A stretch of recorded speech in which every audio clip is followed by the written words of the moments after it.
BNP নেতার পা ছুঁয়ে সালাম, আর সেই সালামের মূল্য চুকাতে হলো চাকরি দিয়ে। প্রশ্ন উঠছে, বাংলাদেশ পুলিশ কি নিরপেক্ষ নাকি দলীয় অনুগত্যে বন্দী? চলুন জেনে আসি বিস্তারিত।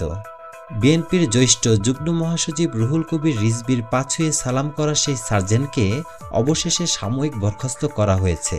আলোচিত এই সার্জেন্টের নাম আরিফুল ইসলাম। তিনি মিরপুর ট্রাফিক বিভাগে কর্মরত ছিলেন।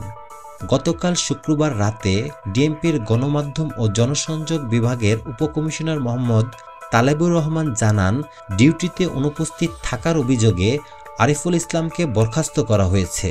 পুলিশের দাবি, পা ছোঁয়ার ঘটনার সাথে এই শাস্তির কোনো সম্পর্ক নেই।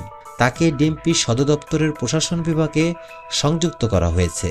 তবে পুলিশের ট্রাফিক বিভাগ সূত্র বলছে, আজ সকালেই মিরপুর টোলারবাগ এলাকায় একটি উচ্ছেদ অভিযানে অংশ নেওয়ার কথা ছিল আরিফুলের, কিন্তু তিনি সেখানে না গিয়ে শেরেবাংলা নগরের জিয়াউর রহমানের সমাধিস্থলে যান।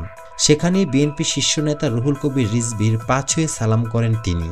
আর এই ঘটনাই নাকি তাকে শাস্তির মুখোমুখি করছে। এদিকে এই মুহূর্তে সামাজিক যোগাযোগ মাধ্যমে ভাইরাল হওয়া ভিডিওকে কেন্দ্র করে নেটিজেনরা প্রশ্ন তুলছেন, পুলিশ কি সরকারি বেতন নিয়ে রাজনৈতিক আনুগত্য দেখাবে? ঘটনাটি ছড়িয়ে পড়ার পর রাজনৈতিক অঙ্গনে ব্যাপক বিতর্ক শুরু হয়েছে। বাংলাদেশ আইন শৃঙ্খলা বাহিনী কি সত্যি নিরপেক্ষ নাকি রাজনৈতিক চাপে বন্দী? এ প্রশ্ন জনমনে ঘুরপাক খাচ্ছে। Mohammad Shahjalal, trending news, BD.